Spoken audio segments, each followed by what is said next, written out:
If y'all haven't seen that, you're welcome. Oh my God, Right. Andrew. Yes.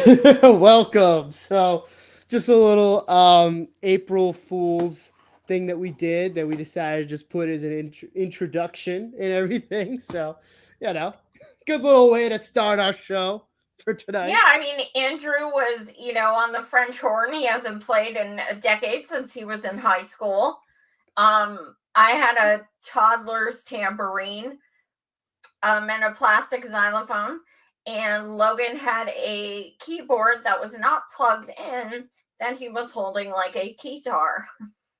So I think we're ready to tour. You know, What's I that? think I think we're ready to tour. I think we're good to go. Totally. First, first. Absolutely. Nobody even said, like, oh my God, that was bad. And I'm like, are they feeling obligated to not be mean or whatever? Like, we were trying to make it sound bad. Like, I think we're just our own worst critics. I think it was really just okay, and I think we were just being too hard on ourselves. I think you must be tone deaf because I can't sing for shit.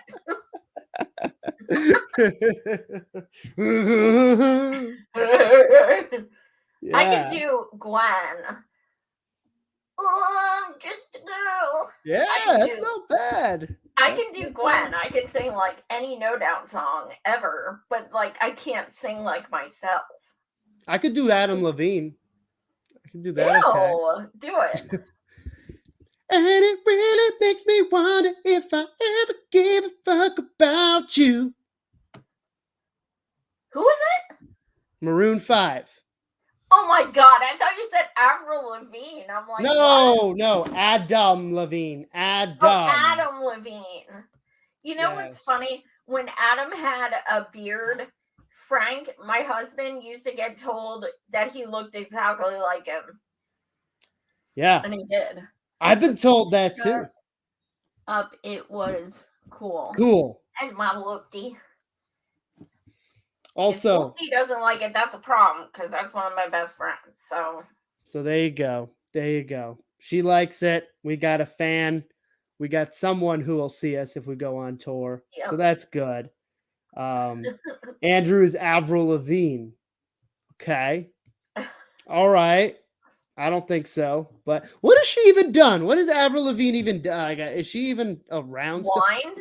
I think, yeah. Well, no, wasn't there a conspiracy theory that she was like dead and that someone else was pretending to be her? That's definitely a conspiracy theory that has been Really? going around. I never Yeah, heard that. yeah. So that's what we're here to talk about today. We're here to talk about the Avril Lavigne conspiracy theory.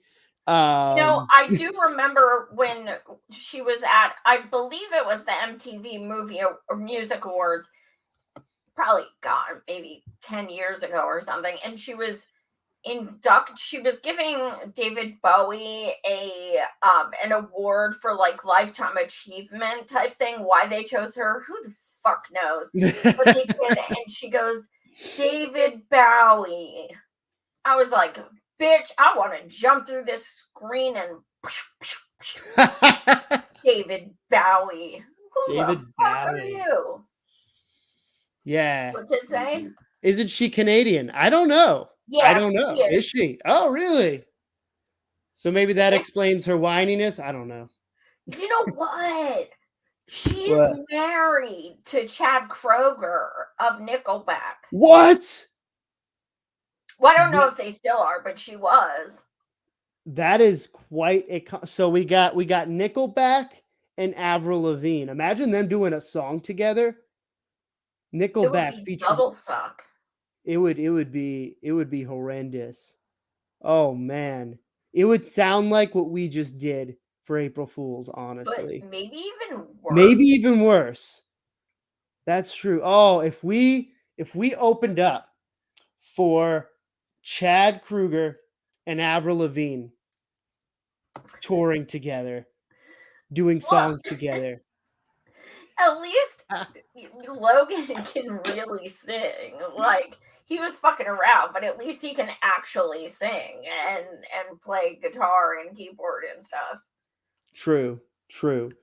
She dropped a new album earlier this year too. Okay. Oh shit! We gotta Interesting. hit her up. Yeah, maybe she could come on this show. Her and Chad Kruger. We could talk about Kruger. whatever the Kruger. I Was think it it's Kroger? Kroger, Kroger. which is one of the most unfortunate last names. Kroger. It just sounds like a frog or something. Kroger.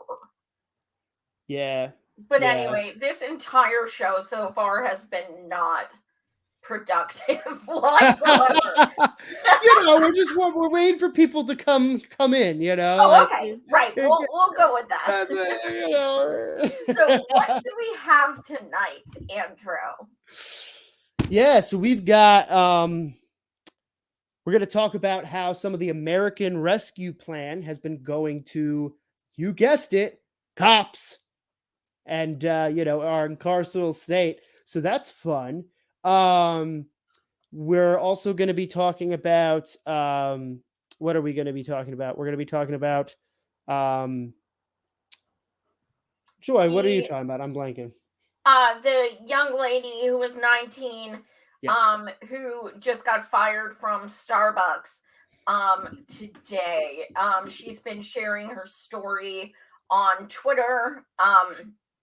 She filmed a 16-minute video of them writing her up and reprimanding her because she asked someone to cover her shift because her aunt had a funeral.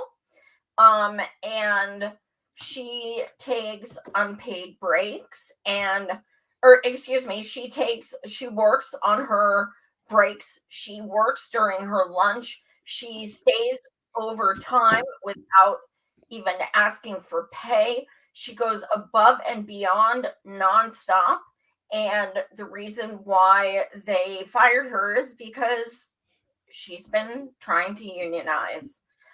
So we'll be talking about that and showing a video that just had me fucking ugly crying. Yeah, it's What they've really done to this upsetting. girl, and it's not an isolated incident. We even on this show, we've shown someone's video before who has also gone through this shit.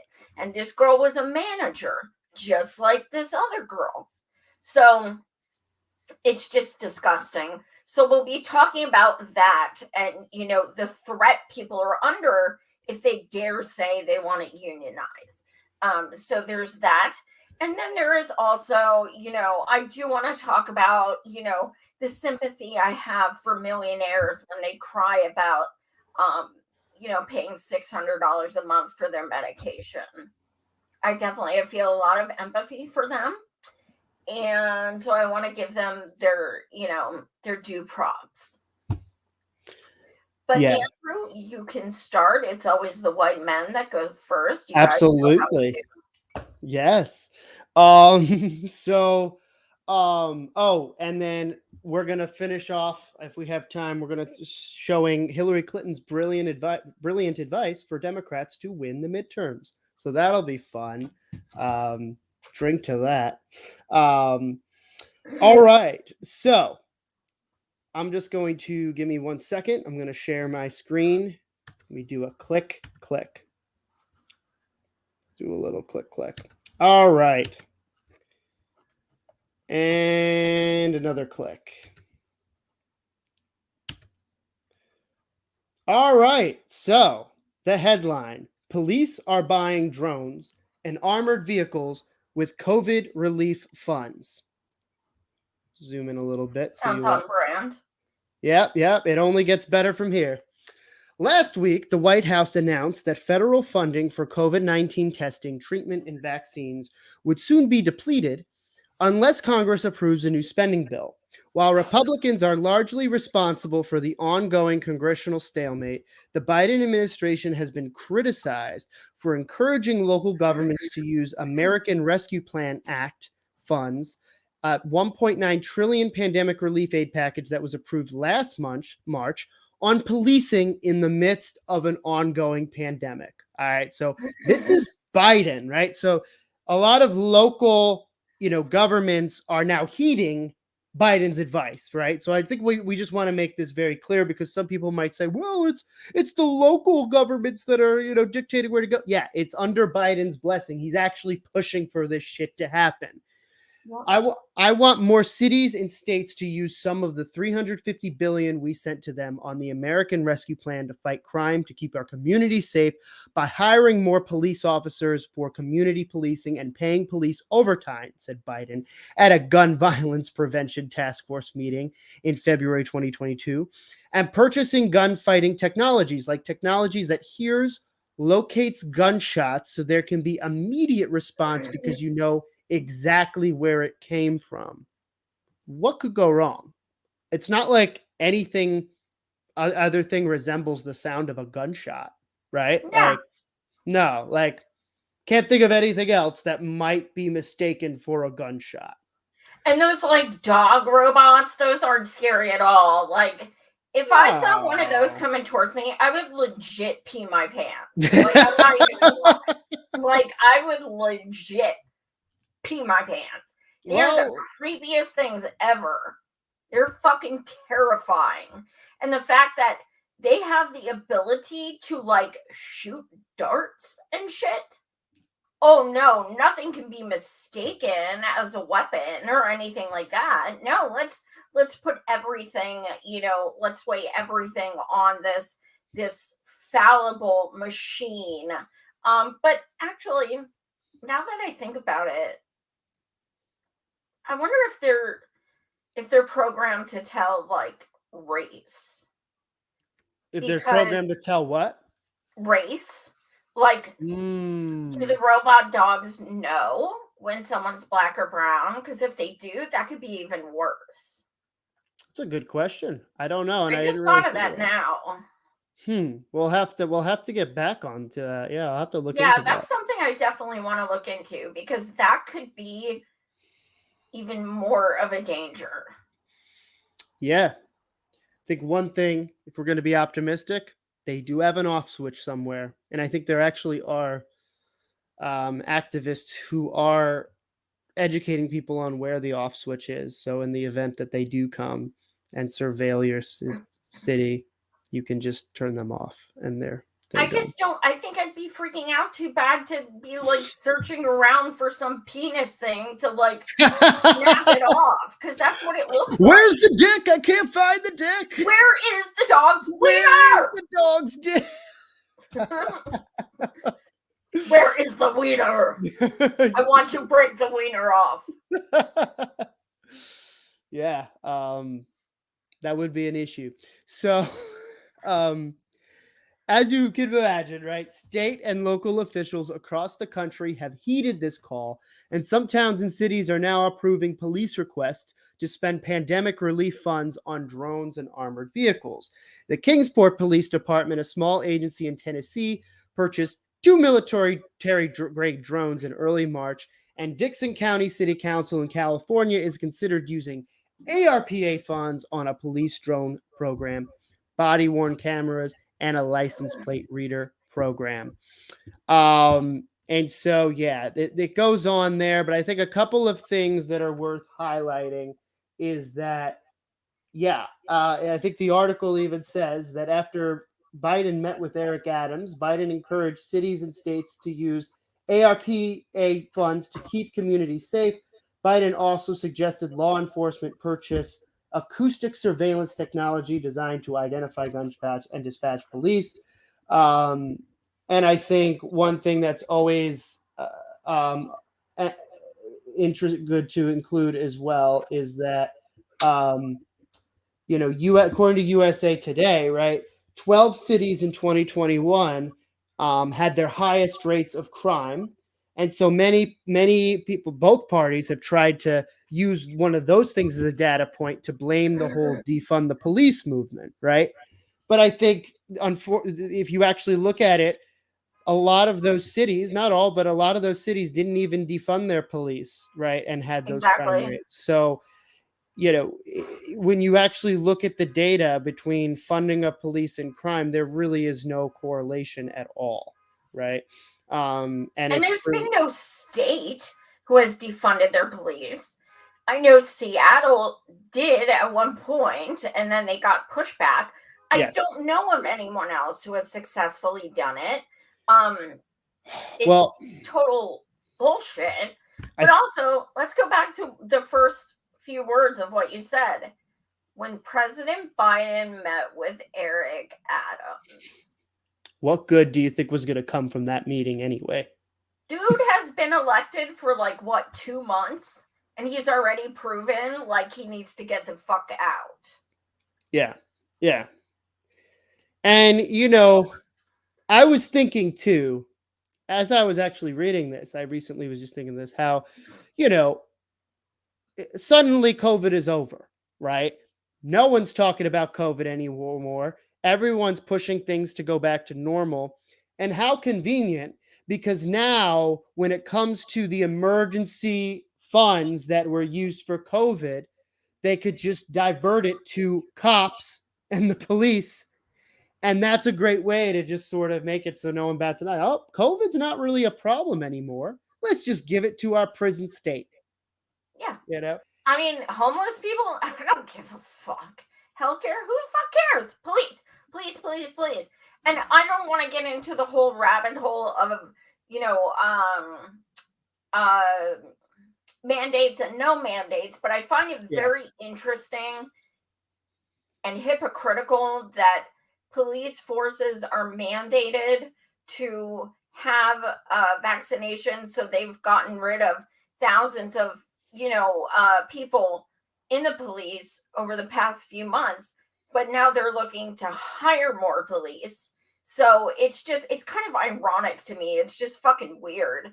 But also, something that I never hear people talk about is the fact that the correlation of mental health and what is going on, the correlation of mental health and crime, the correlation of mental health and homelessness and lack of health care and things like that, the correlation of people under this immense amount of pain then turning to crime.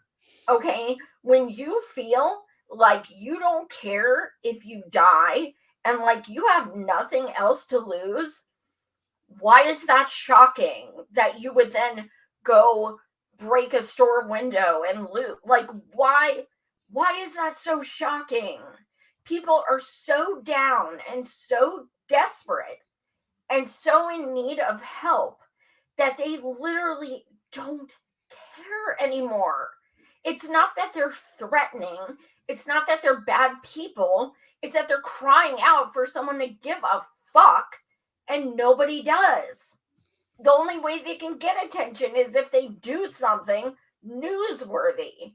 And then it's like, oh, homeless people are sleeping on these benches. Let's put those like metal things there so they can't sleep there. That's how we're going to address homelessness. Take away their benches. Now, what next? All right. That's the only time you hear about actual problems, is when others are inconvenienced. Yeah, absolutely. I did want to actually point to some information that gives us a little bit of hope, not at all in our Wait, government. read this. I can't read the comment. Oh, so Randy Ping says, "Oh, I wish I could say any of this surprises me." Um, Hi, Randy. Love Ilhan R you. says, "Our species is insane. Let the Orwellian times roll." Absolutely. In fact, I think in no, this was Fahrenheit 451. I started reading Fahrenheit Oh, 451, and they definitely have like this mechanical dog that's like blocking the fire department. Right? Anyway, makes me think of that a little bit when it comes to these robotic dogs.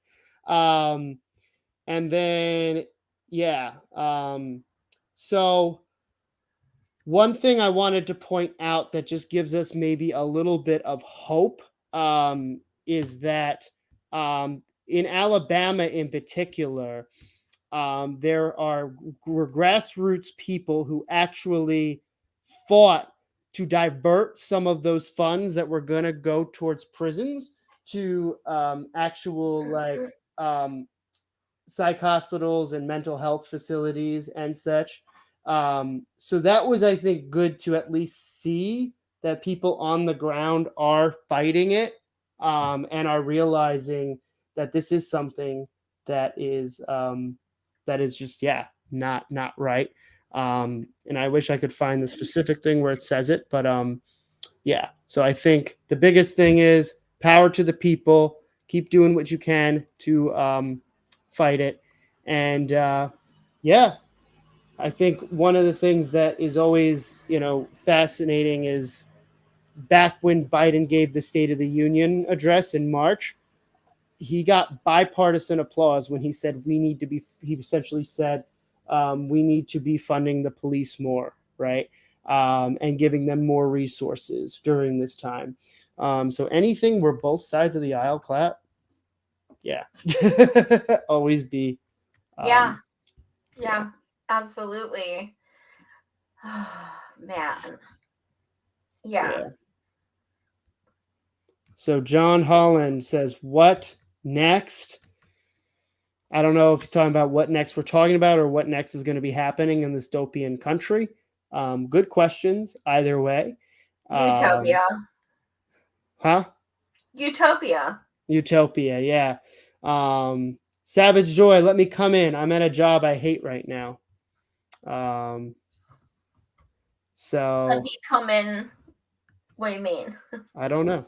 But he's a big fan. He's a big fan. John Holland's a big fan. He said, I love you, Savage. Ilhan R says, I was laughed at a job interview for asking for a living wage. So this probably is a good segue into Starbucks now that we're talking about labor such. So what do you want to do first? Do you want to show the video, Joy, or what are you thinking? Yeah, I think we should share the video first. This young lady, she inadvertently is inspiring.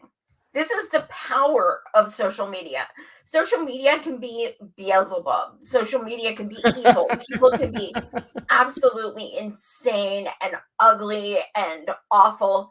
But things like this, social media, shines a bright light on, and people like this are heard.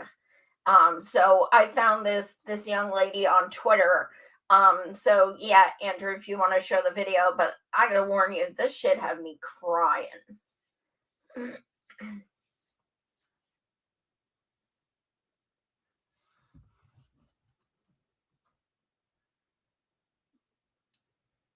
Do everything, and I get this improper call out. I'm in the hospital. A call out a different time because my aunt died. The guys are like after to get me because I'm the only one that speaks up the most, and it's not fair. It's not.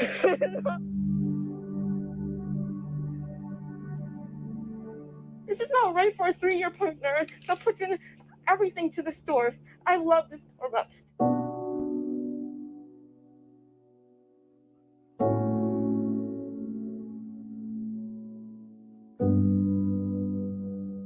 There's no way I deserve any of that. This is happening. I think I want to put in my 2 weeks. Okay, you can do that. If that's your decision, I can give you a piece of paper. I'm tired of being treated this way. Is that the decision you want to make? I just want to call my mom right now. Will you grab a piece of paper? Can I please call my mom? I've been working for 40 years. I've been working since I was 15 years old. I watched that 16 minutes of video, however long it is. I have never been a part of anything like that. And it made me really, not even just fearful, but angry to see someone that works so hard be treated that poorly. She will work overtime. She will work when she's not even getting paid to work. She will work doubles. She won't even take lunches. I was so surprised that Layla is being targeted because of such minor infractions. I demanded that a shift was covered. No, I did not demand. I asked you, I said, can you please? So the word using demanded, you know how bad that makes me feel? I would never demand anything from it's just the words you do that. I deserve more respect. A lot of them were just made up, and I did feel scared. I felt like maybe I would be targeted next because I was a part of the union. Even before we went public, when the management got wind of it, That's when a lot of the nitpicking started, and that's when that whole incident happened. Layla had stood up to management in the past over being treated unfairly and not really having a voice in the store and in the company. And so once they got wind of the unionizing, I feel like they definitely chose to target her.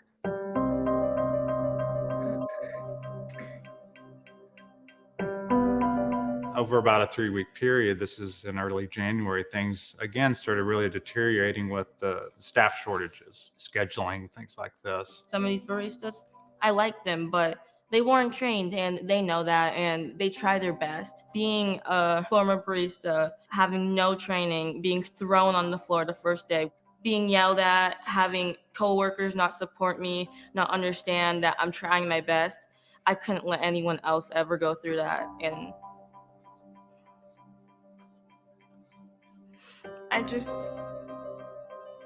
need everyone to know that I'm there for them. And if that means I can't take my lunch, then I won't take it. Once I saw things starting to go downhill, once we got a new manager, I immediately spoke up. She had tried several things with management to address the issue, and nothing was getting resolved. I brought it up to Layla. I said, there's a way to make some big change, but it's going to take a big commitment. And so I talked to her about the union. That just gave me so much hope. And I was like, yes, I'm 100%. I could do this. I am 100% willing to give everything to this. I got a phone call and asking if I wanted to be a part of the union. So I signed some cards, and that's when it all started. We called people. I drove to people's houses. I did anything possible just to get this going. We knew that once Starbucks found out about us, they got a little wisp of like, we're about to start a union. They're going to try and shut us down.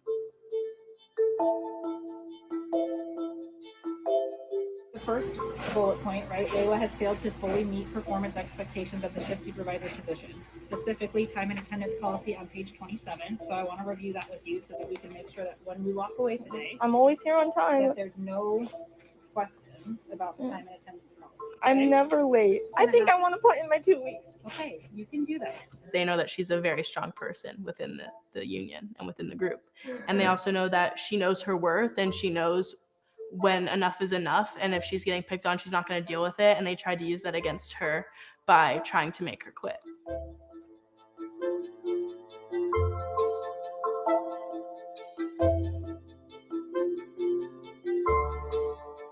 Everyone who has just been a part of the union, especially the Buffalo partners and the Arizona partners in Mesa, they've all been so supportive. Starbucks corporate might think they're untouchable, but when you have a bunch of people all over the whole country who are supporting others and love their company and want to do the best just to have better working conditions, it makes me feel like, okay, like we do have a chance, like we are going to make change, because it's not just me, like we all are putting in our all.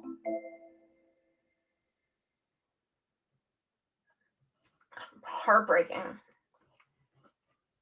It's awful. And unfortunately, she got fired today. Yeah, she just tweeted 5 hours ago that she got fired. Let me just show the tweet just for verification purposes. How the fuck do you watch a young girl who busts her ass bawling and have no sympathy? Yeah. And I think, watching that video as well, I think it really struck a chord for me in a couple of ways. Because I think we've all have been mistreated in some way at work, in some way, shape, or form. And if it's not as blatant as that, it's definitely in more subtle ways of where you, especially if you're young, you realize you've put in so much more effort than this company is ever going to give back to you. Yeah. Right?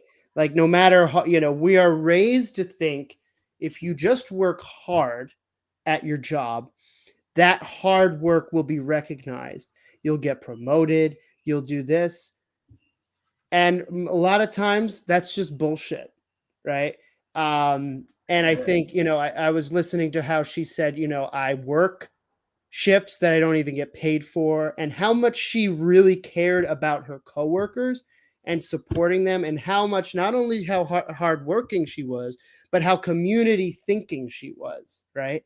And that is the antithesis to capitalism, right? And so despite doing all of those things and excelling at her job, in the end, they still screwed her, because if you at all advocate for yourself in any way that is going to affect their bottom line, you're nothing to them. And so, she is a young person. She's 19. And I can only imagine this is going to probably shift the way she ever looks at a job going from here. Yeah, right? absolutely. Because I think, care about what you do, be passionate about what you do, but that passion should not at all go to whatever company you're working for. Whatever do it for the people you're supporting and serving, right? If you're doing at all a human service job, but the actual company you're working for, no. Loyalty to any company is you're going to screw yourself over. I mean, the thing is, and I don't know people's situation. I'm not trying to throw shade, but I'm straight up. If that happened to a store I was working in, I would leave with her and be like, I'm not coming back until you give this young lady her fucking job back. Period. Like, period. Why did that entire store not walk the fuck out? Because guess what? They can't open without them. So why was there not unity? I'm telling you, this shit would have lasted no more than one day. Because a mega giant like Starbucks being closed for a day, can you imagine all the fucking Karens? I went to get my coffee and you were closing it. They would have had them back. Where was that solidarity? I mean, words are nice, and I'm not there. But where were the people running out with her? Where were they? I want to see these people say, now the girl just got fired today, Layla. She just got fired today. What's going to happen tomorrow? Are they going to not open the store? Are they going to walk out? What's going to happen? Well, I sure as fuck hope they take a stand. She deserves that, especially after all she gave. And anytime this bullshit happens and, there's an unjust firing and things like that, especially because of trying to dare to create a union. Now, Layla was a manager, okay? And they just expendable like that. They're like, whatever, that is how they treat their managers. We've had other videos of other people on this show going through the same shit in different states. So my heart goes out to you, Layla. You are a fucking fighter. You are strong. You are amazing. I did DM her and offered her to come on. I also commented in her thread that I DM'd you. I really want to, give you a platform so people can hear your voice. And I said, you're welcome to bring any of your other store employees with you. Bring whoever you want. Come on my shows. Tell your truth.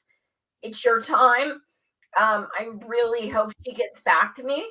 I know right now she's probably incredibly overwhelmed. But it's so important that whether it's me or someone else, she gets the platform to explain in her own words how this hurts her. And also, she hasn't added any kind of mutual aid or anything like that. So if she does, I also want to give her a platform to promote it. Like we joke about utopia, but in a utopia, and it's not even feasible, but like when stuff like this happens, I'm just like, damn, if I had $1 million, I would give it to Layla and have her open up her own fucking coffee shop right across the fucking street from these pieces of shit capitalist douchebags, and just put them fuckers out of business. That it would feel so good. But unfortunately, that's not how capitalism works. So, I mean, Layla is a fucking hero. Even if it's inadvertent, she's a fucking hero. Yeah, and I really hope that this lights a fire. I think the voting process, if I can recall, starts tomorrow, I believe, for this particular Starbucks to unionize. Correct me if I'm wrong, but I think it's coming up very shortly. And so I just really hope that this lights a fire amongst the workers, and maybe is sort of the thing that tips the scales for people who might be on the fence of whether or not to vote for a union, to really form that solidarity. That's what I'm hoping good comes out of that, right? And we'll see. But I do also want to say that Bernie Sanders is doing a Starbucks protest rally on the 24th of April. It'll be in Richmond, Virginia. I would love to try and raise a few dollars so I could take a train there from Harrisburg and go there. It's it's an 8-hour event. It goes from 12 to 8 p.m. It's a big fucking deal. There's going to be a lot of guest speakers, probably bands. But Bernie has a lot of flaws, period, okay? But who else is talking about this Starbucks bullshit? And especially who else who's not up for re-election? So to me, credit when credit's due. Dude doesn't have to go to Virginia and donate his time, volunteer his time to join activists to fight for this shit. So, I'm sorry, but not sorry. Like, dude is still doing this shit when he doesn't have to. And I don't see any of the reps even fucking talking about this. no. Let alone doing a fucking rally. So if you're in Virginia, try to make it out. I am gonna try my best, but I'm going to DC twice this month already. So we shall see. But yeah, Andrew, can you read this? I was just gonna ask you to bring this up. Yes. And I think this is great because it makes me wonder too if this will be like a next Chris Smalls, right? Chris Smalls really started doing the work he was doing in terms of unionizing Amazon because he was unjustly fired, right? And so karma is a real thing. And if these corporations keep blatantly screwing people over and it goes viral, who knows what this woman could be doing in a year or so. Yep. Well, so this is what LD is initialed in this says. Well, my goal is to unionize the entire food industry. Starbucks is a big corporation, but there are so many other fast food places. There are so many health hazards that happen on a day-to-day basis because of understaffing or improper working conditions. You're serving customers and cleaning and getting sanitizer and washing your hands, and it's just very hard. And I think that's something people deal with not only at Starbucks, but say McDonald's and Wendy's too. So I want the whole food industry to know that it's possible to unionize. Yeah. I just love how she just name drops specifically other chains that are of similar size. I mean, if I were high up, if I was like a CEO or an owner of any of these places that were just name dropped, I would admit I'd be kind of nervous because it almost sounds like a foreshadowing. Like, okay, it's in the works. We're gonna move on, because they were also saying, when it came to Amazon, which for those of you who don't know, right, the Staten Island Amazon just voted to unionize a few days ago. Chris Smalls really played a pivotal role in that. And it became the first Amazon store in the country to unionize, right? But people are even starting to saying, okay, this sets the precedent for Walmart, right? And so, because Walmart is a similar type of retail store to Amazon. And so this right here is kind of a similar scenario. So yeah, my boots would be shaking, but yeah, I'll stop talking because this was your thing, Joy. But And you know what? Did y'all see on Twitter how people were tagging the AOC shared excuse me, a post about how fists, power to somebody who was talking about that Amazon union protest, and people were like, why weren't you there? And she goes, I wasn't asked. that was one of her excuses as well. She wasn't asked. Correct. I wasn't asked. Like, when are people gonna give up on her? For fuck's sake. I wasn't asked. And not to digress too much, but it's getting really sad seeing, at least on Twitter, that certain people are going to the extent of defending AOC to the point where they're starting to smear Chris Smalls. It's like, are you really going to try and tarnish a labor victory because he's attacking your favorite politician? Like, tell me you're a Fed without telling me you're a Fed. Like, I'm sorry, but like that is just textbook. Like, let's something beautiful that just happened. Let's just completely divide people over this because some workers expressed their frustration. Well, and Crystal Ball, but some workers expressed their frustration over AOC, and rightfully so. Let them be frustrated. They live in New York. You don't even have to travel. It's in your fucking state. Take the subway, AOC. It's okay to. Here's the thing that frustrates the fuck out of me. They're not asking these people to do something that they didn't fucking say they supported for the past 5 years. She's been pro-union for years. Nobody's asking her to change her position and show up. If you're going to talk about it, be about it.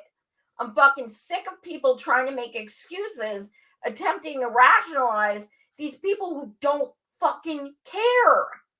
If she wanted to be, she didn't even say, I didn't hear about it. She definitely did. She just said I wasn't fucking asked. You really think they're going to turn down a fucking congresswoman? You really think they'd be like, no, sorry. Yeah. No, they'd want her there because at the very least it would bring publicity to what they're doing. So she claimed that she wasn't asked. She claimed she had a scheduling conflict. She said she had security issues, even though within several days of when she said she was going to attend, she attended the gala and wore the Tax the Rich dress. So thanks, AOC. But that's that. Yes, if you are gonna talk about it, be about it. Exactly.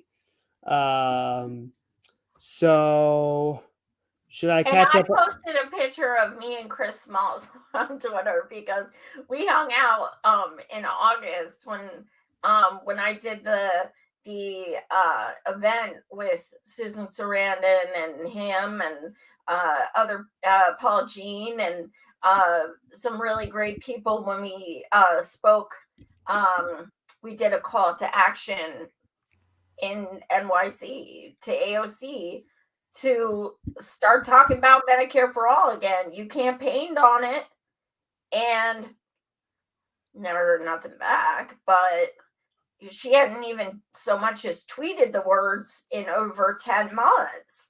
So we're like, okay, we're all going to go to NYC. And, of course, she never responded. And hello, it's Susan Sarandon. She knows we went there. But again, she wasn't asked. So, Yeah. because you totally would have came if we asked you. Yeah, the fact that was she's like, asked. I didn't have security.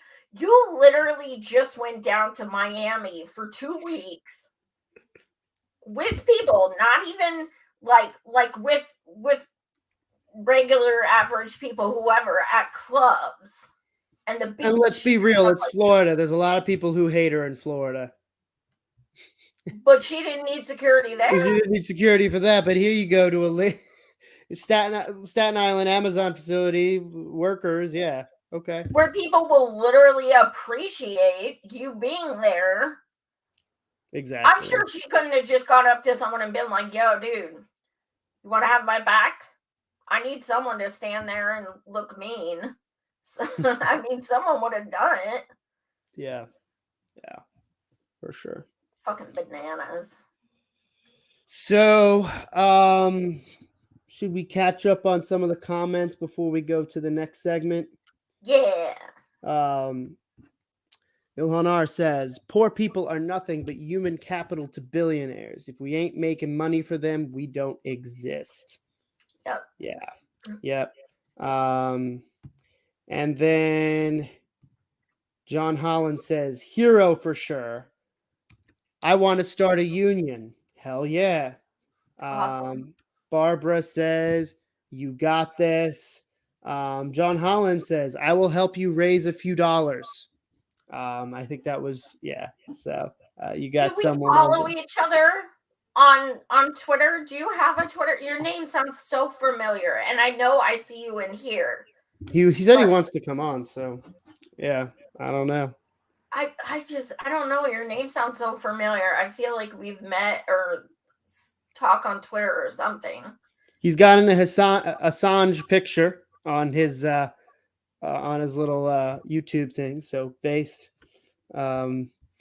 Unfortunately, we transferred $6 trillion of wealth from us to the billionaires. They can wait us out. We need to mobilize against them.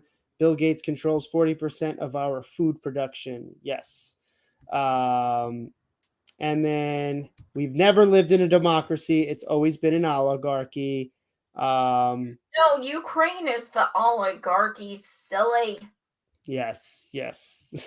And Amazon is Russia. Or that's what that's what yeah. I hear it so many times. I got it fucking wrong. That's bad. I mean, they aren't great, but still, we're much worse. And Amazon is already challenging the results in court. That's interesting. I actually didn't know about that. So, Eleanor, thank you for that additional context. Definitely something worth following, I would say, with regards to that. Yeah. I admit the last few days I've been sort of on cloud 9, which is sort of like, yes, they're unionizing. And I realize there are definitely going to be additional barriers to that as well. So probably be excited with cautious optimism. There's no optimism in politics, Boo. There really isn't. But I'm still excited that they did less rage, and that's like the height of having that is. Yeah. So I guess what made me smile today, and I think I even tweeted it today, was that thinking of the fact that Jeff Bezos probably hasn't gotten much sleep in the last few days. So I marvel in some of his stress, at least, but realize he's not giving up and he's going to do whatever he can to. I mean, but then he's still getting an erection looking at his fucking rocket. So sure, but his erection probably isn't as hard because unions are making him more flaccid. Now, all I can see is those fucking disco pants. Like, that's all I see is those brown striped disco pants and his penis head. Like, he looks like a fucking caricature. And it's nobody. I don't talk about aesthetics because they're, who cares? But my God, nobody should do that, especially someone who's a fucking billionaire. Yeah.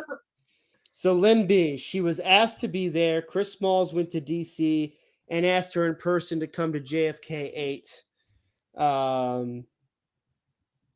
Yeah, Arizona was one of the first states to jump on the right to work charter. It's fucking horrible. Okay. They got a they got a pill for that, Andrew. Yeah, They got they a what? do. The Oh pill. yeah, Going that back Amazon to has all kinds of things. You know Yeah. what? One of them's called something joy, and it bothers me. It's something called joy. mm, It's okay. Well, I'm just What's our yeah, so we can either talk about Hillary Clinton's brilliant advice to Dems, or we could talk about your David Axelrod frustration next. Let's talk about David Axelrod. Now All there's a right. porn name. Axelrod. That's true. That's true. Hi, Andrew's mom. God.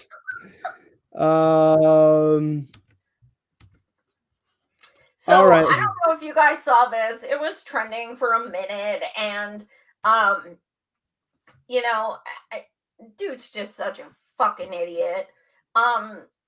Andrew, do you want to read his? Yeah.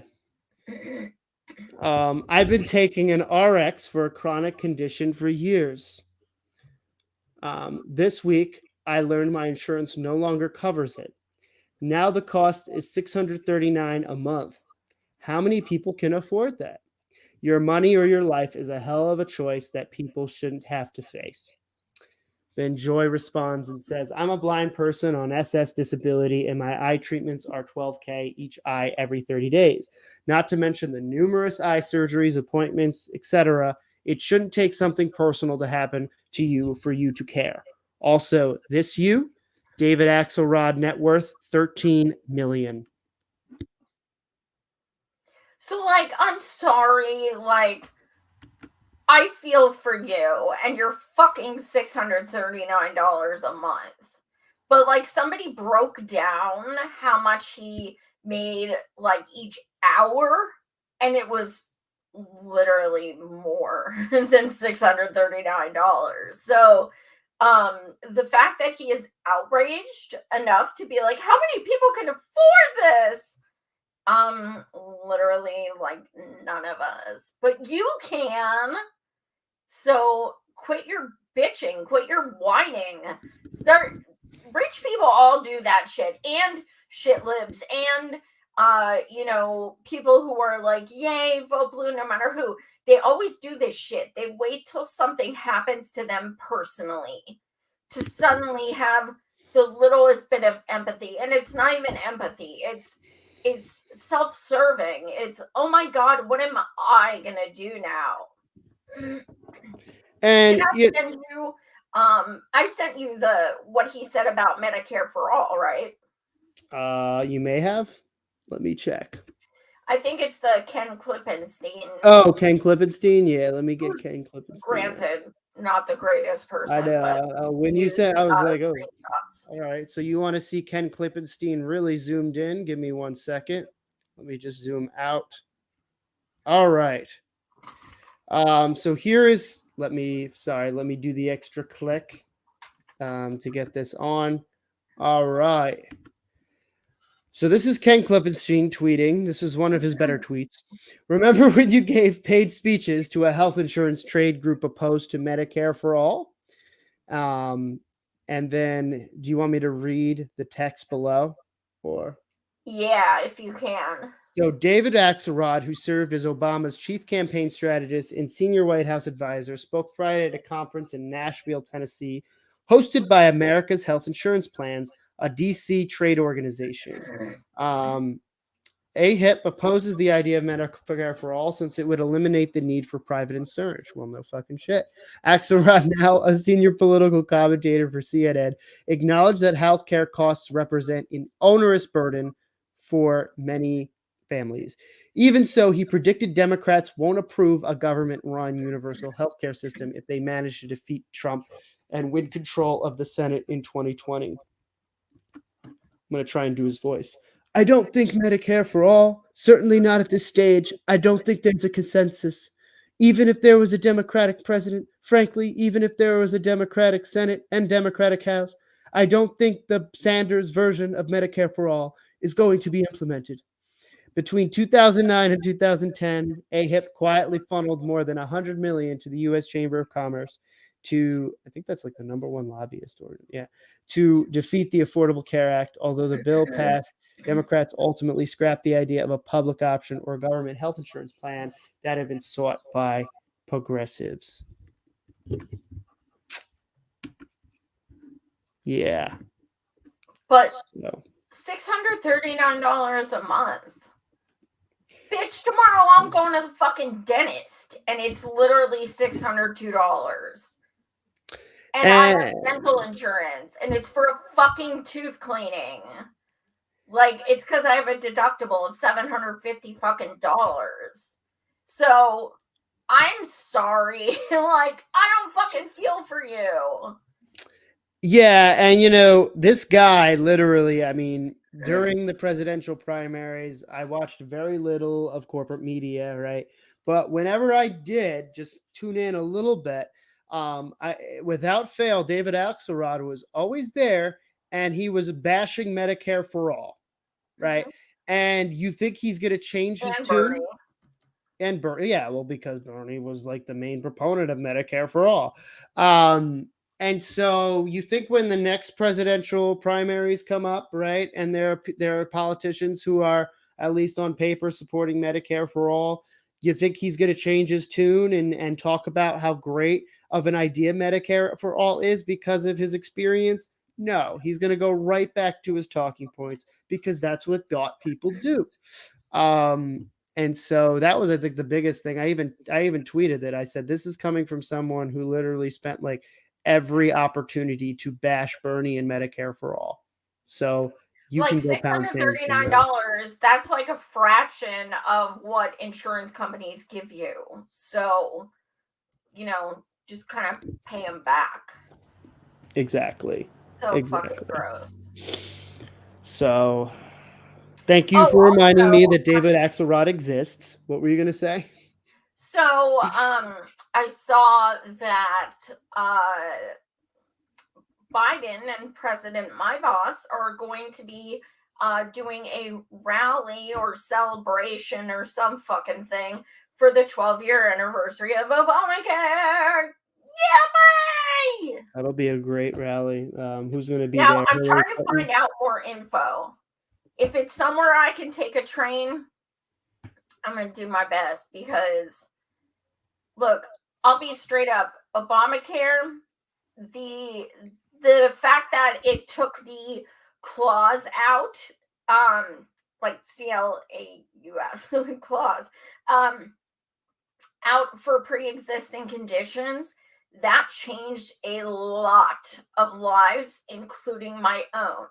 So I will never trash it as a whole because I worked in insurance for over 10 years and I saw that alone change people's lives.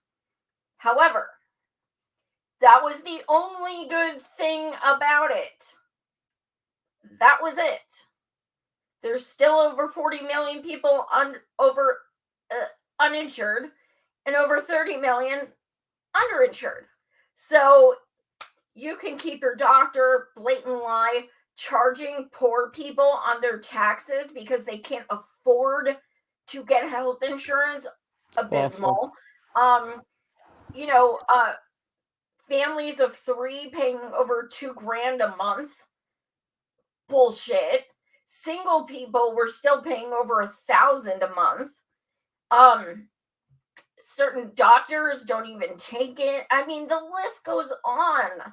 It's absolutely important in so many ways. It gave us one thing. And to celebrate 12 years later, look, if it was so fucking affordable and so fucking great, we wouldn't have 40 million people uninsured. So I'm And trying to find out where they're going, and I'm going to do my best. the fact is, I mean, you know how many people just decided to take the hit and take the fine for their taxes Sure. because it was cheaper for them to do that than to actually get insured? Like, Absolutely. that's when you know this is a failed plan. Well, I shouldn't say failed because then that implies that it was meant to be successful. And I Right. really don't think it was, because it literally was from the Heritage Foundation slapped on. And the funny thing was, like, Mitt Romney ran against Obama, going against Obamacare that was modeled after his mass health plan that he put forward when he was governor. But that's for another day, in terms of how ridiculous this sumo wrestling is that we just watch on a daily basis. And let's not forget, you know, Obama, excuse me, back in the day, campaigned for Bernie Sanders. When Bernie was up for re-election, he went to Vermont and campaigned for Bernie. He also ran on universal health care in 2008. He ran on it after Obama was out of office. What did he say a month after he got out? It's time for universal health care. They started co-opting, you know, that term. But he literally gave a speech talking about essentially Medicare for all once he was out of the White House. Because then he gets to be a hero. Look, I want this, and Trump's not going to do it. Yay, remember me as a fighter. And no. So they'll be doing their big celebration. So I really want to see if I can find, I haven't found any info yet. If you guys find out where their celebration is going to be, let me know. And if I can't make it, maybe, you know, someone from M for All can make it or something like that, because statistics need to be yelled out, and they need to be booed, and they need to be, you know, basically yelled at and told them that their incrementalism is fucking killing people.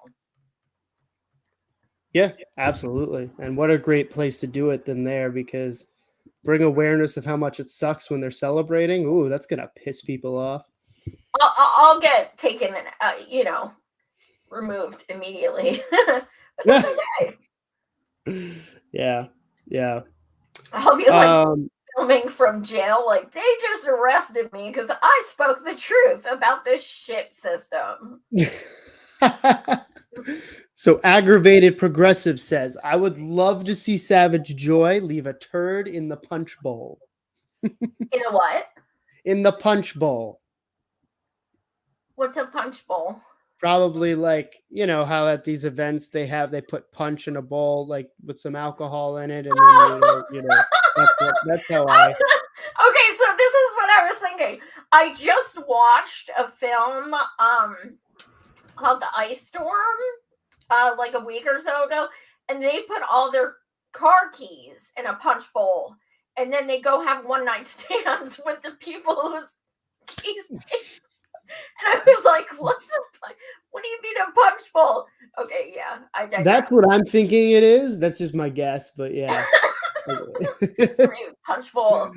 Now I want punch. Oh man. Punch. But not with the turd in it, please. Oh my god. But yeah, like, oh my god, man. I would love to go. And good segue.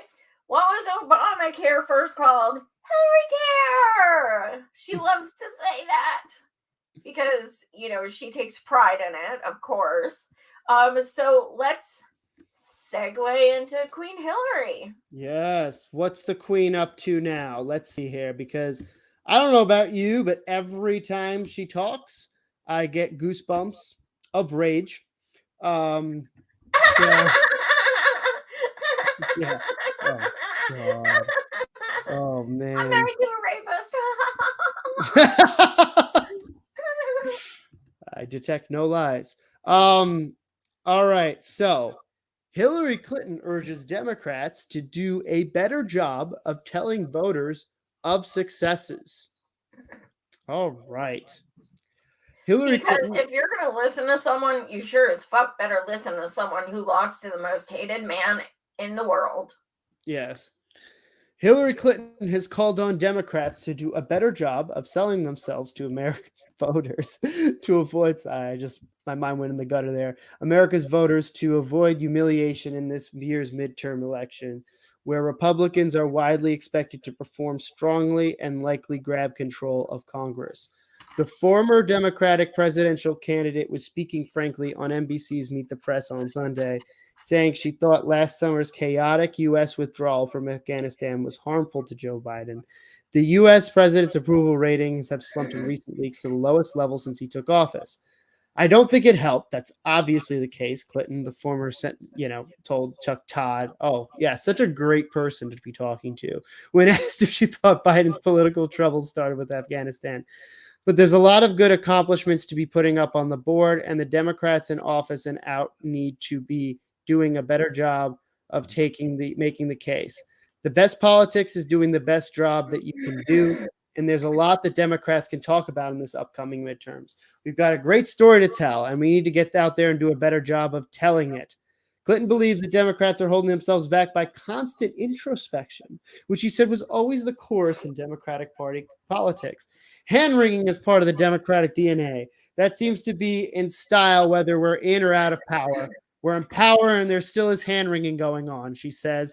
But from my perspective, Biden is doing a very good job handling Ukraine, passing the American Rescue Package that's now is going to local police forces, the huge infrastructure package, really, that a lot of it didn't, I think, 60 billion of that passed compared to 780 billion of the military spending. Yeah, perfect. Yep. I'm not quite sure what the disconnect is between the accomplishments of the administration and this Congress and the understanding of what's been done. Yeah, because we're stupid, right? People are stupid. And the impact it will have on the American public and some of the polling and ongoing hand-wringing, right? So we just need to be educated more on the Democrats' success. That's really kind of what the issue is that we, the people, are just not aware because we're not bright enough and observant enough to know that what they're doing is really good for us. That's what I'm getting out of this article. I don't know about you. Yes, and she is a good person to point that out because both times she ran for president, she focused on the issues.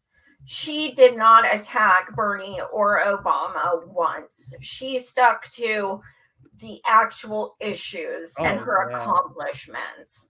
Yeah.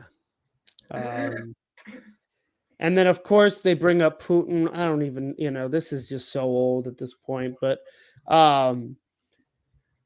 yeah, so she talks about how bad Putin is because that's her signature as well. Her and Rachel Maddow are so grateful for Putin's existence because it's helped them out so much with being relevant. Now people can say they're vindicated because they've been saying what a piece of shit he's been.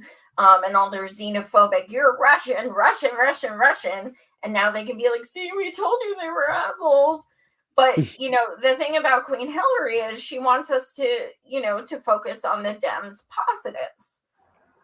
So let's ask in the comments, what can the Dems promote to get them votes? To me, the things I can think of are they won the House, they won the Senate, they won the White House. Those are the things. That's what they did. Yes. That was their accomplishment. Do you have any further? I'm sure. I mean, I'm looking at aggravated progressive saying she is Biden light. That's interesting. So you are implying that she is not quite as bad as Biden. I'm curious if that's kind of Biden what? Light. Oh, Biden light. Yeah. So that's just an interesting comment, just because in certain ways I think she's worse than Biden because at least she's got her marbles, and she could really be more intentional in what she's doing. Where Biden, at least is kind of. I think that one of the reasons that makes her worse is because she focuses so much on identity politics, which Mm. lets her get away with fucking everything. Yeah. Although, yeah, she focuses on it when it benefits her narrative and agenda, but then, Mhm. tells Black Lives Matter activists to get the hell out. Yeah. And so, Why don't you go work for something? right, Gotta love it. exactly. Agreed. It's a race to the bottom. It probably is moot to be debating who's worse, Biden or Clinton. They're part of the same team and stuff. That stood out to me just because that's the first time I've really heard Hillary being, I guess, in Biden's shadow in that way. I don't know, but Dude is cognitively more and more a mess every day. And that's not an epiphany. We all know he's like losing his marbles. He was when he was on the damn campaign trail. And now he's, I didn't know that Kamala Harris was not the first Black woman to be vice president. It was, in fact, Michelle Obama. oh yes, it was. Hillary has more money in the MIC than Biden does. Biden's oil and gas. True. Yeah, I can definitely. Yeah. Biden And she has a has lot more of money in gas. connections overseas. And Yes. the thing is, Biden has power as someone who's been in the establishment for 40 years. But in 2016, we saw the power Queen Hillary has. She owned all the media stations. She owned all the newspapers. She owned over $3 trillion she spent on her campaign. $3 trillion. So she has all the access, all the connections, all the media, everything like that. And that also would make her more powerful than Biden.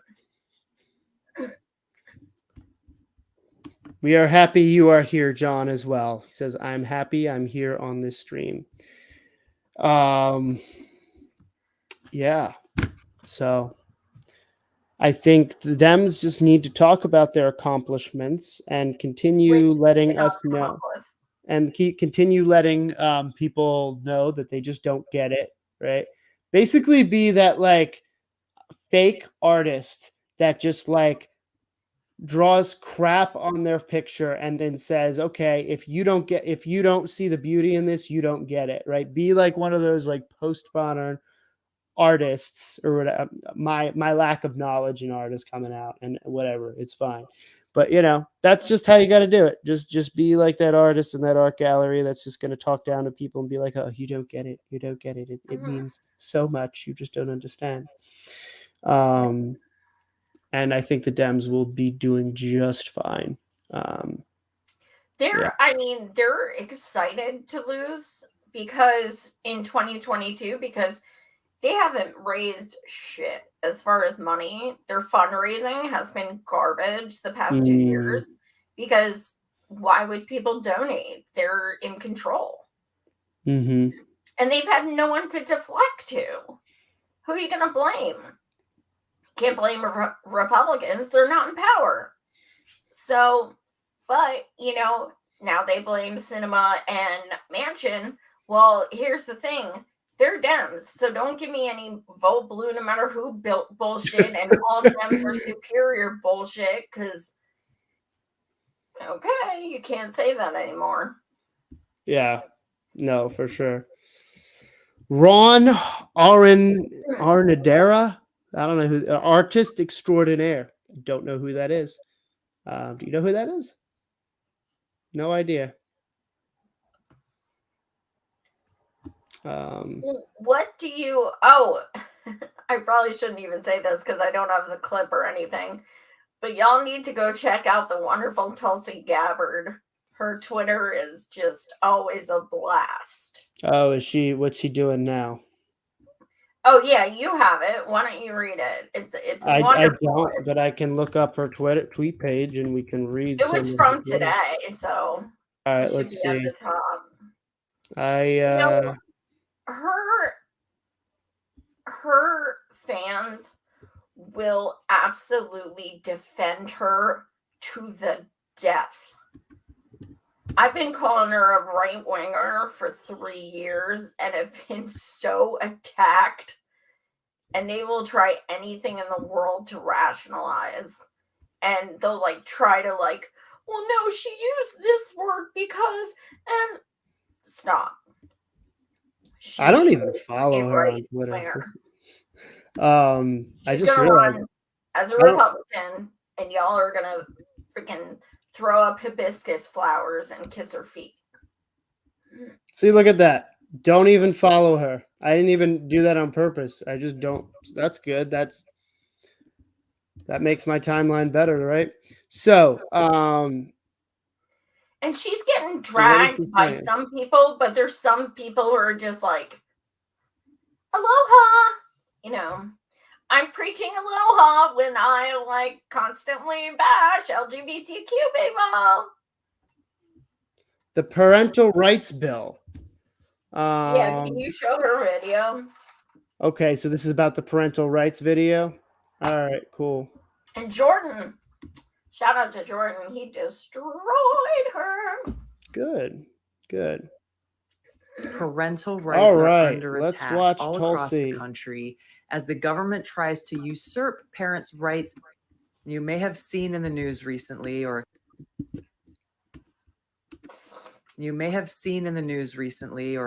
you may be a Why is the parent audio who's not working? experienced how parental rights are All right, I'll under just read it. attack How parental all rights are across under the attack all country across the as the country. government As the tries government to tries usurp to parents' rights usurp and No, I can responsibility hear to it, raise their Andrew. own children. Oh, I can't. Okay. And we should all support the parental rights and education bill that recently passed in Florida, which very simply bans government and government schools from indoctrinating woke sexual values in our schools What the fuck to are a woke captive sexual audience, values? a captive audience that is by law required to attend.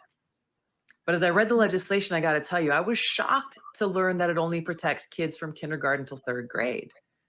3rd grade? What about 12th grade? Or not at all? Now, government has no place in our personal lives. Government has no place in our bedrooms. Parents are the ones responsible for raising their kids and instilling in them a moral foundation, not the government. Now, the reality that we're facing in this country is our schools are failing. Nationally, 34% of students are below basic reading level in the 4th grade. 25% of high school graduates are functionally illiterate. Now, I'm confident that if our schools focused on educating our kids, teaching them the fundamentals, things like English, math, science, civics, history, we would see our literacy rates improve and set our young people up for success. They'll be thinking logically, thinking critically, and thinking for themselves. This is what our public schools should focus on. Okay, so first of all, tell me that's not a campaign video. That is a campaign video. Like, she's talking like she wants people to join her. And oh my fucking God. Can you actually pull up Jordan's? It's right in the comments. Because his is only okay. 3 minutes as well, but it just.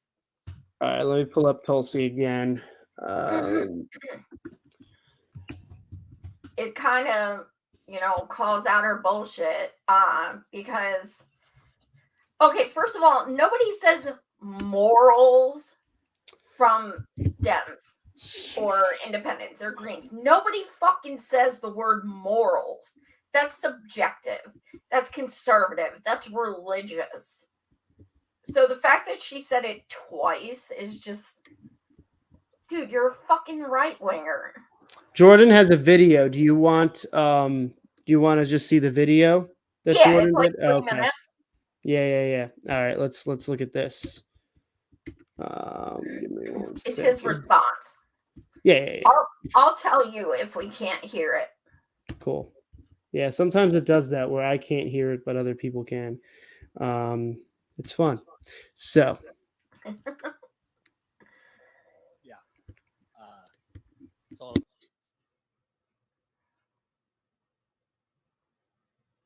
You got to share your screen. The bill You what? Share your screen. Oh, I'm gonna need to work on the setting for that after this, I think. If you want to believe her, okay. I read the bill. I read it actually twice. Yeah. It's all about the children and illiteracy. That's Tulsi Gabbard's concern. Well, I don't really know where to start. She said she read the bill. If you want to believe her, okay. I read the bill. I read it actually twice because I went down on the ground to cover this in Florida.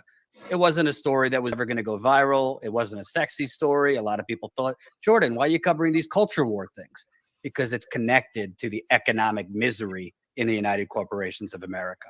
But let's address the couple things she said, which are not just wrong, but frankly disingenuous.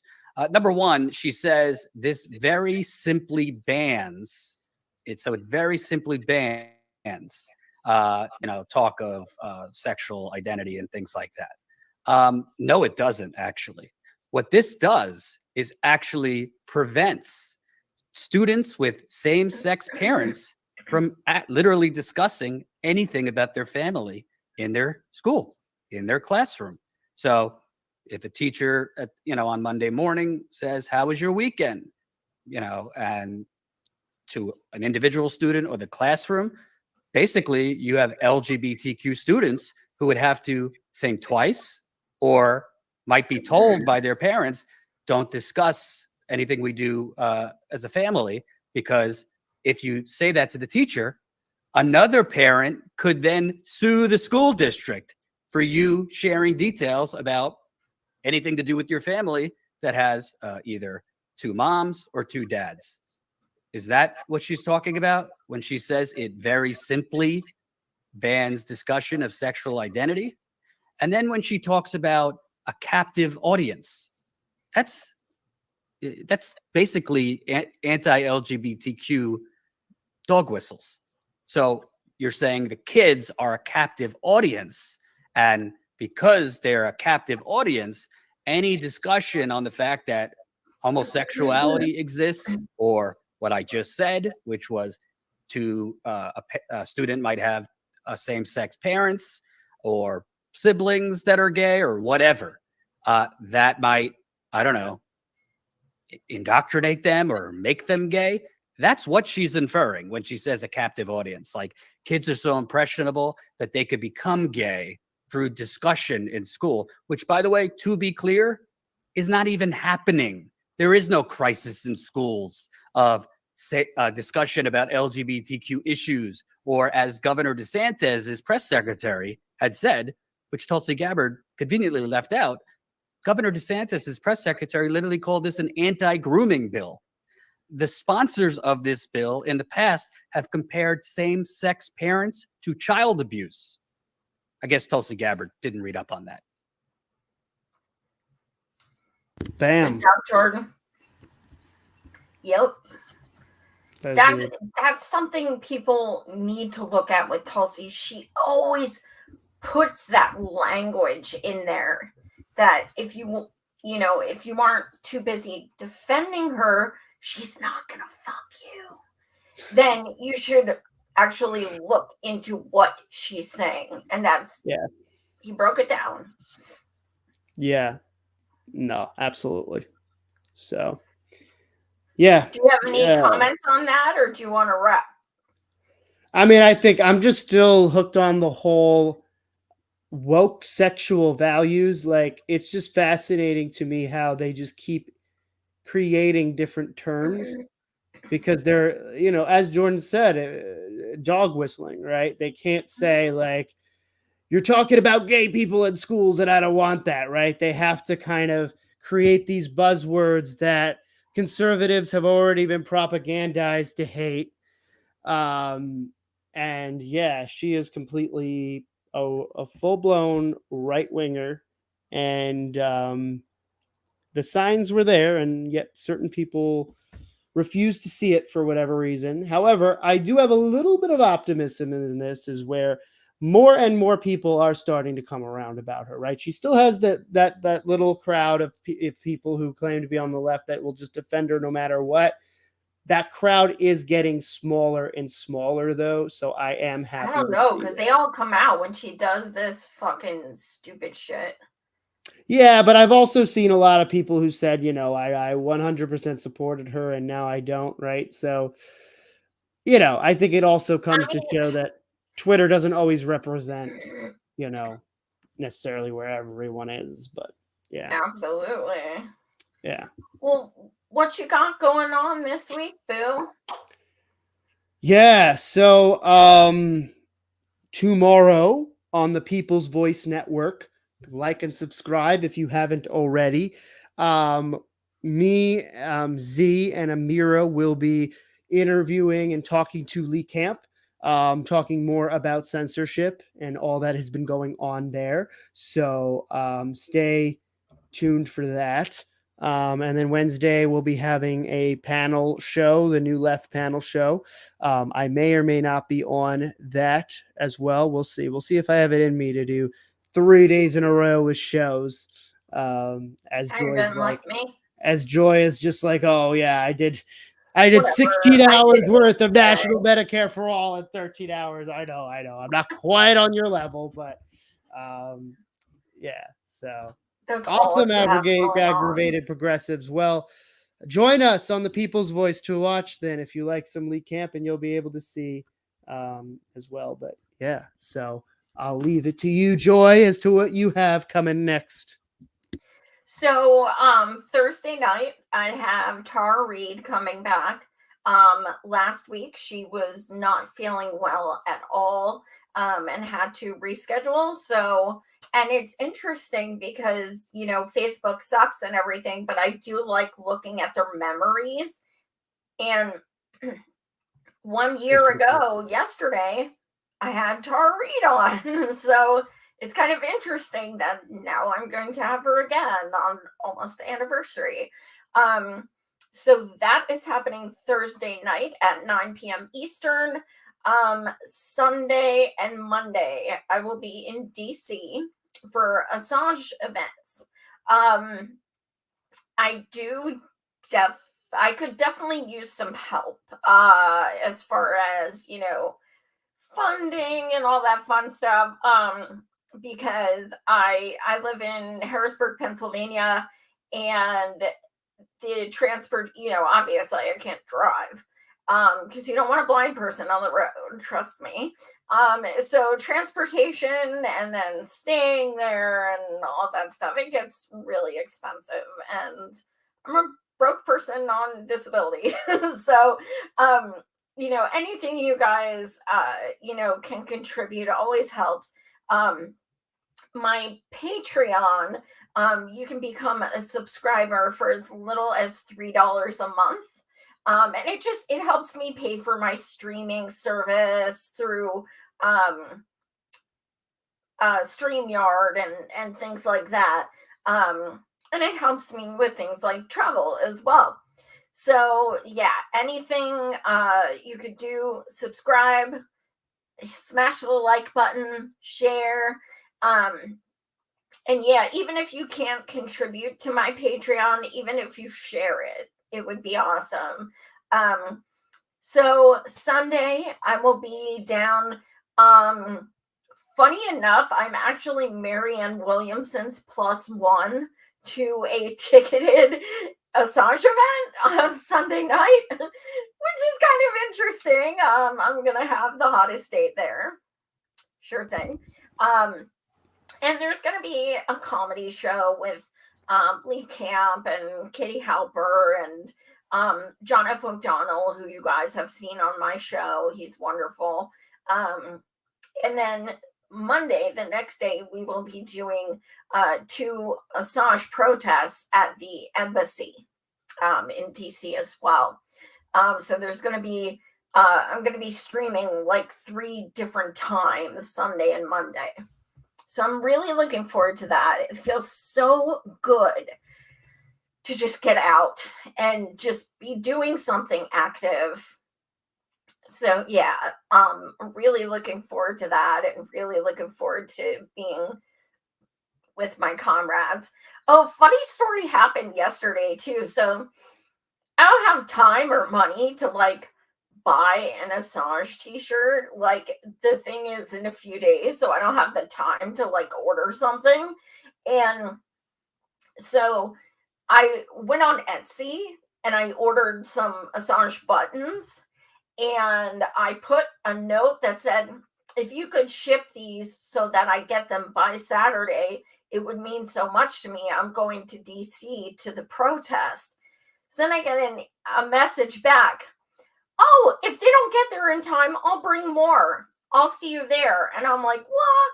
I was like, okay, my Twitter is at Savage Joy Marie 1. And she goes, you're Savage Joy.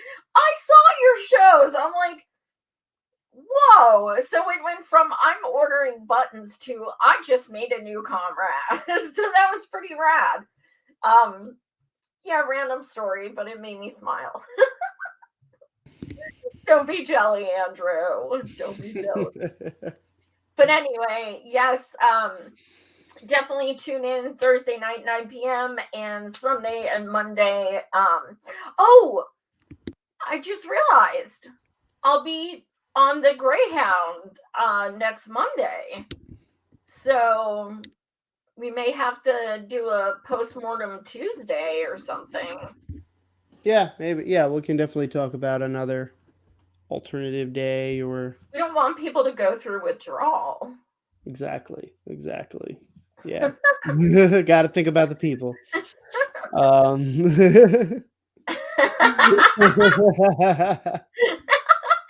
have the best laugh. Okay, guys, thank you so much for watching. Again, please smash the like button, subscribe. I am a few short from 2,000. So please share and subscribe. Thank you so much. Much love to all you guys. Take care.